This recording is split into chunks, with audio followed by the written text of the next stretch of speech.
नमस्कार साथियों, क्लास 12 के हिस्ट्री की कक्षा में आपका स्वागत है। झारखंड सरकार ने सभी सब्जेक्ट के 5-5 मॉडल सेट जारी कर दिए हैं। तो अगर ये 5-5 मॉडल सेट की प्रैक्टिस आप कर लेते हैं तो पहला ऑब्जेक्टिव जो एग्ज़ाम होगा, जिसमें 40 नंबर का ऑब्जेक्टिव क्वेश्चन पूछा जाएगा, उसमें आप अधिक से अधिक मार्क्स ला सकते हैं। तो चलिए आज हम लोग शुरू करते हैं हिस्ट्री के मॉडल सेट 1 की प्रैक्टिस। तो पहला क्वेश्चन आपके सामने है कि मोहनजोदड़ो की खोज किसने की थी। मोहनजोदड़ो सिंधु घाटी सभ्यता का एक प्रमुख स्थल है। तो इसकी खोज किसने की थी? दयाराम साहनी ने, राखलदास बनर्जी ने, आर बिष्ट ने या एम राव ने। तो साथियों, मोहनजोदड़ो की खोज RD बनर्जी ने की थी, अर्थात राखलदास बनर्जी ने की थी। तो हमारा आंसर होगा B. Next question, question number 2, dockyard यानी गोदीवाड़ा का अवशेष किस नगर से प्राप्त हुआ है? मोहनजोदड़ो से, हड़प्पा से, राखीगढ़ी से या लोथल से। तो साथियों, गोदीवाड़ा का जो अवशेष है वो लोथल से प्राप्त हुआ है। तो हमारा आंसर डी होगा। क्वेश्चन नंबर 3, मौर्य वंश के अंतिम शासक कौन थे? तो मौर्य वंश के संस्थापक तो आप जानते हैं चंद्रगुप्त मौर्य, लेकिन उसका अंतिम शासक कौन था? बिंदुसार, बृहदर्थ, चंद्रगुप्त मौर्य या अशोक। तो साथियों, मौर्य वंश का अंतिम शासक बृहदर्थ था। क्वेश्चन नंबर 4, अर्थशास्त्र के रचयिता कौन थे? अर्थशास्त्र राजनीति पर एक बहुत ही महान पुस्तक है। तो उसके लेखक कौन थे? मेगास्थनीज, कौटिल्य, विशाखादत्त या हेमचंद्र। तो साथियों, अर्थशास्त्र के रचयिता कौटिल्य थे। कौटिल्य को और किस किस नाम से हम लोग जानते हैं, आप कमेंट बॉक्स में लिख करके हमें बताइएगा। क्वेश्चन नंबर 5, मृतकों का टीला किसे कहा गया है? किस जगह को मृतकों का टीला कहा गया है? हड़प्पा को, मोहनजोदड़ो को, कालीबंगा को या रोपड़ को। तो साथियों, मृतकों का टीला जो है वह मोहनजोदड़ो को कहा गया है। क्वेश्चन नंबर 6, हड़प्पा नगर की खोज किस वर्ष हुई? 1921 में, 1922 में, 1923 में या 1925 में। तो साथियों, हड़प्पा नगर की खोज 1921 ईस्वी में की गई थी। 1922 ईस्वी में किस महत्वपूर्ण स्थल की, जो कि सिंधु घाटी सभ्यता से जुड़ा हुआ है, की खोज हुई? आप हमें कमेंट बॉक्स में बताइए। क्वेश्चन नंबर 7, सिंधु घाटी सभ्यता में नृत्य करती हुई लड़की की मूर्ति किस स्थान से प्राप्त हुआ है? अर्थात डांसिंग गर्ल की जो मूर्ति है वो कहाँ से प्राप्त हुआ है? कालीबंगा से, रोपड़ से, हड़प्पा से या मोहनजोदड़ो से। तो साथियों, आप इसे ऐसे भी याद रख सकते हैं कि मोहन को डांस देखना बहुत पसंद था, तो मोहनजोदड़ो में डांसिंग गर्ल की मूर्ति प्राप्त हुई है। क्वेश्चन नंबर 8, मौर्य साम्राज्य की स्थापना किसने की? इसका आंसर तो मैंने शुरू में ही दे दिया है। तो मौर्य साम्राज्य की स्थापना किसने की? बिंदुसार ने, चंद्रगुप्त मौर्य ने, अशोक ने या बिंबिसार ने। तो साथियों, क्लियर है कि मौर्य साम्राज्य की स्थापना चंद्रगुप्त मौर्य ने की थी। वही मौर्य वंश का पहला शासक था। क्वेश्चन नंबर 9, मौर्य साम्राज्य में प्रचलित मुद्रा का क्या नाम था? उस समय जो पैसे चलते थे, सिक्के, उनका क्या नाम था? पन, तौल, काकनी या दिनार। तो साथियों, मौर्य साम्राज्य में प्रचलित मुद्रा का नाम पन था। क्वेश्चन नंबर 10, मुद्रा राक्षस के लेखक निम्न में कौन है? बताइए, मुद्रा राक्षस के लेखक कौन है? भास हैं, कालिदास हैं, अश्वघोष हैं या विशाखदत्त हैं। तो साथियों, मुद्रा राक्षस के लेखक विशाखदत्त हैं। क्वेश्चन नंबर 11, निम्नलिखित में कौन मौर्य वंश का शासक नहीं है? बिंदुसार, अशोक, चंद्रगुप्त मौर्य या अजातशत्रु। तो साथियों, चंद्रगुप्त मौर्य मौर्य वंश का संस्थापक है, बिंदुसार उसका बेटा है और अशोक बिंदुसार का बेटा है। इस प्रकार A, B और C जो तीनों ऑप्शन है वो मौर्य वंश के शासक हैं, जबकि अजातशत्रु मौर्य वंश से संबंधित नहीं है। तो हमारा उत्तर होगा option number D. Question number 12, Chandragupta Maurya ने सेल्यूकस को कब पराजित किया था?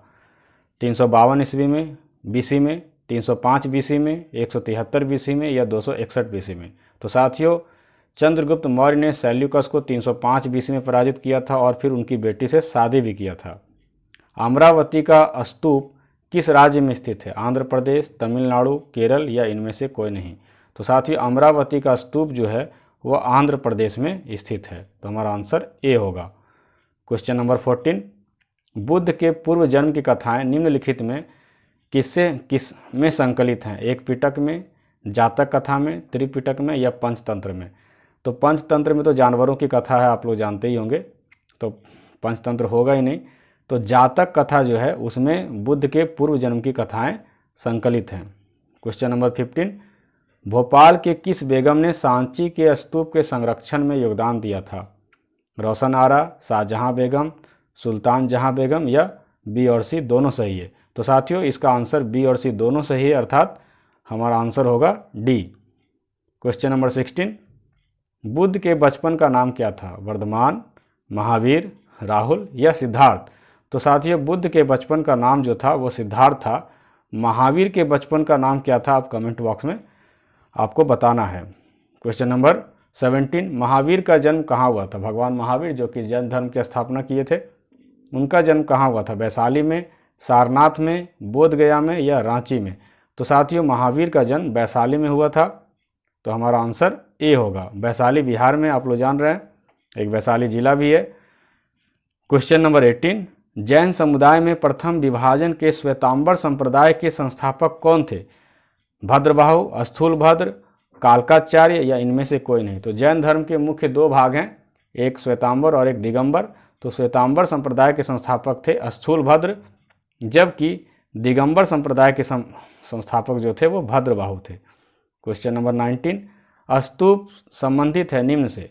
स्तूप किस धर्म से संबंधित है? जैन धर्म से, हिंदू धर्म से, बौद्ध धर्म से या शैव धर्म से? तो साथियों स्तूप जो है वो बौद्ध धर्म में से संबंधित है, तो हमारा आंसर सी होगा, जहाँ पर कि सभी स्तूपों में भगवान बुद्ध की अस्थियों को रख करके उसके ऊपर गुंबदनुमा ढांचा बनाया गया है।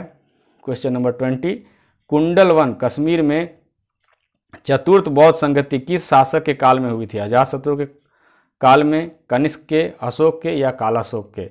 तो साथियों चतुर्थ बौद्ध संगति जो हुआ था वो आपका कनिष्क के काल में हुआ था, तो हमारा आंसर होगा कनिष्क। वैसे 4 बौद्ध संगतियाँ हुई थी, तो आपको चारों बौद्ध संगतियों के बारे में आपको जानना चाहिए। तो आप कमेंट बॉक्स में बताइएगा कि प्रथम बौद्ध संगति, द्वितीय बौद्ध संगति और तृतीय बौद्ध संगति कहाँ हुआ था। क्वेश्चन नंबर 21, सूफी परंपरा में पीर से क्या अर्थ है? पीर किसको कहते हैं? गुरु को, सर्वोच्च ईश्वर को, सर्वोच्च मुरीद को या इनमें से कोई नहीं? तो साथियों सूफी परंपरा में पीर गुरु को कहा जाता है, जो गुरु होते हैं उसी को पीर कहा जाता है। क्वेश्चन नंबर 22, भक्ति एवं सूफी आंदोलन में संतों का योगदान था, क्या योगदान था? धार्मिक सद्भाव में, हिंदू मुस्लिम एकता में, सामाजिक सद्भाव में या इनमें से सभी? तो साथियों सूफी एवं भक्ति आंदोलन का ये सभी योगदान थे, तो हमारा आंसर डी होगा। क्वेश्चन नंबर 23, भक्ति आंदोलन भारत के किस क्षेत्र में प्रारंभ हुआ? उत्तर में, दक्षिण में, पूर्व में या पश्चिम में? तो साथियों नयनारों ने और अलवारों ने दक्षिण भारत में भक्ति आंदोलन शुरू किया था, तो हमारा आंसर जो होगा वह डी होगा। क्वेश्चन नंबर 24, कीर्तन को प्रारंभ करने वाले संत का नाम क्या था? कबीर, रामानुज, मीरा या चैतन्य महाप्रभु? तो साथियों चैतन्य महाप्रभु का अक्सर आप जो फोटो देखते होंगे वो कीर्तन मंडली के साथ देखते होंगे, तो कीर्तन प्रारंभ करने वाले संत का नाम था चैतन्य महाप्रभु। क्वेश्चन नंबर 25, निजामुद्दीन औलिया किस सूफी सिलसिले से संबंधित है? सूफी में बहुत सारे सिलसिले हैं, जैसे कि चिश्ती, सुहारवर्दी, कादरी या नक्शबंदी। तो निजामुद्दीन औलिया जो हैं वो आपका चिश्ती संप्रदाय से संबंधित हैं। क्वेश्चन नंबर 26, तलबंडी किसका जन्म स्थान है? कबीर का, नानक का, रैदास का या मीरा का? तो साथियों तलबंडी जो है अभी पाकिस्तान में है और वो गुरु नानक जी का जन्म स्थान है। क्वेश्चन नंबर 27, किस काल में प्रशासन ने नायंगर व्यवस्था और आयंगर व्यवस्था प्रचलित थी? किसके काल में? संगम काल में, विजयनगर काल में, चोल काल में या राष्ट्रकूट काल में? तो साथियों विजयनगर काल में आयंगर और जो है नायंगर व्यवस्था प्रचलित थी। क्वेश्चन नंबर 28, 1565 ईस्वी में कौन सा प्रसिद्ध युद्ध हुआ था? तालीकोटा का युद्ध, पानीपत का प्रथम युद्ध, खनवा का युद्ध या पानीपत का द्वितीय युद्ध? तो साथियों 1565 ईस्वी में तालीकोटा का युद्ध हुआ था, जो कि विजयनगर साम्राज्य के पतन का कारण बना था। क्वेश्चन नंबर 28, विजयनगर साम्राज्य की स्थापना कब हुई? 1347, 1336, 1206 ईस्वी या 1526 ईस्वी? तो साथियों विजयनगर साम्राज्य की स्थापना हुई थी 1336 ईस्वी में। 1526 में किसकी स्थापना हुई थी? 1526 में मुगल साम्राज्य की स्थापना हुई थी। 1206 में किसकी स्थापना हुई थी? 1206 ईस्वी में गुलाम वंश की स्थापना हुई थी। क्वेश्चन नंबर 30, कृष्णदेव राय किस साम्राज्य के राजा थे? यमिनी साम्राज्य के, चोल साम्राज्य के, पल्लव साम्राज्य के या विजयनगर साम्राज्य के?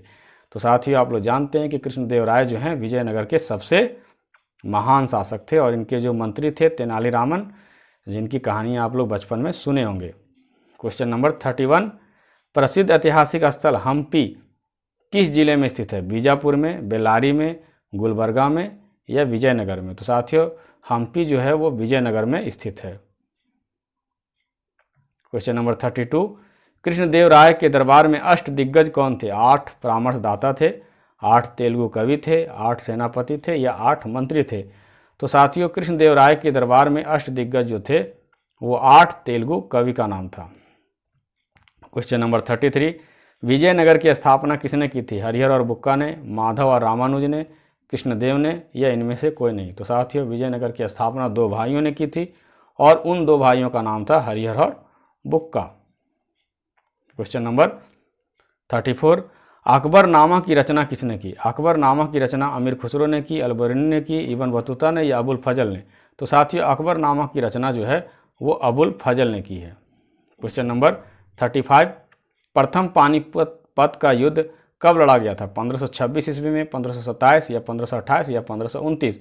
ये चारों युद्ध जो हैं वो बाबर के द्वारा लड़े गए युद्ध हैं, लेकिन 1526 ईस्वी में पानीपत का युद्ध था जिसमें मुगल साम्राज्य की स्थापना हुई थी, आप लोग जानते हैं। 1527 ईस्वी में उनका युद्ध जो हुआ था वो राणा सांगा के साथ हुआ था। तो ये चारों युद्ध जो हैं वो बाबर से रिलेटेड हैं। क्वेश्चन नंबर 36, आईने अकबरी कितने भागों में विभक्त हैं? 2, 3, 4 या 5? तो साथियों आईने अकबरी 3 भाग में विभक्त हैं। आईने अकबरी जो है वो अकबरनामा का ही तीसरा भाग है। मूल किताब जो है अकबरनामा है और अकबरनामा का तीसरा भाग जो है उसी को आईने अकबरी कहते हैं, जिसके लेखक अबुल फजल हैं। अकबर का वित्त मंत्री कौन था? बहुत इंटरेस्टिंग क्वेश्चन। अबुल फजल था, मान सिंह था, टोडरमल था या बीरबल था? तो साथियों अकबर का वित्त मंत्री टोडरमल था। क्वेश्चन नंबर 38, तंबाकू पर किस शासक ने प्रतिबंध लगाया था? अकबर ने, बाबर ने, जहांगीर ने या शाहजहां ने? तो साथियों तंबाकू पर प्रतिबंध लगाने वाले जहांगीर थे, जबकि ये शराब पीने में बहुत माहिर थे, लेकिन इन्होंने तंबाकू पर प्रतिबंध लगाया था। ये हम लोग इतिहास में पढ़ते हैं। क्वेश्चन नंबर 39, मुगल काल में सर्वाधिक उपजाऊ भूमि को क्या कहा जाता है? टोडरमल ने भूमि को 4 भागों में बांटा था, तो सबसे उपजाऊ जमीन को क्या कहा जाता था? पोलज, चाचर, परती या बंजर? तो साथियों जो पोलज था वो सबसे उपजाऊ ज़मीन था, जहाँ हमेशा खेती होती थी। चाचर जो था उसमें 1 साल छोड़ के खेती होती थी। परती जो था वो 2 या 3 साल पड़ती रहता था, जबकि बंजर जो थे वो 5 वर्ष से अधिक जिस ज़मीन पे खेती नहीं की जाती थी उसे बंजर कहा जाता था। तो इस प्रकार पोलज, चाचर, परती और बंजर ये चारों भूमि के कैटेगरी थे। लास्ट क्वेश्चन, मुगल काल में साम्राज्य की आय का सर्वाधिक महत्वपूर्ण साधन क्या था? मुगल काल में इनकम के ये सारे सोर्स थे। जजिया भी थे जो कि गैर मुसलमानों से लिया जाता था, अर्थात हिंदुओं से लिया जाता था। खम्स भी थे, जक़ात भी था और खिराज था, जिसको भू राजस्व कहते हैं, लैंड रेवेन्यू। तो मुगल साम्राज्य का सबसे सर्वाधिक आय का जो स्रोत था वो खिराज था, भू राजस्व था। तो साथियों इस प्रकार हम लोगों ने आज सेट 1 के 40 क्वेश्चन की प्रैक्टिस की। इसी प्रकार हम लोग 5 सेट की प्रैक्टिस कर लेंगे और मुझे पूरी उम्मीद है कि पहला पार्ट का जो एग्ज़ाम होगा ऑब्जेक्टिव वाला, उसमें आप 40 में 40 क्वेश्चन लाने की कोशिश कीजिए। बाकी जो सब्जेक्टिव क्वेश्चन होगा उसमें अगर थोड़ा कम नंबर भी आता है तो आपको अच्छा परसेंटेज मिलने की संभावना रहती है। तो ये वीडियो आपको कैसा लगा आप कमेंट बॉक्स में ज़रूर लिखिएगा। अगर अच्छा लगा हो तो अपने 12th के साथियों को ज़रूर शेयर कीजिएगा। हमने ज्योग्राफी के सेट को भी लोड किया है, आप चाहें तो उसे देख सकते हैं। तो मिलते हैं इसी प्रकार के अगले वीडियो में, तब तक के लिए जय हिंद, जय भारत।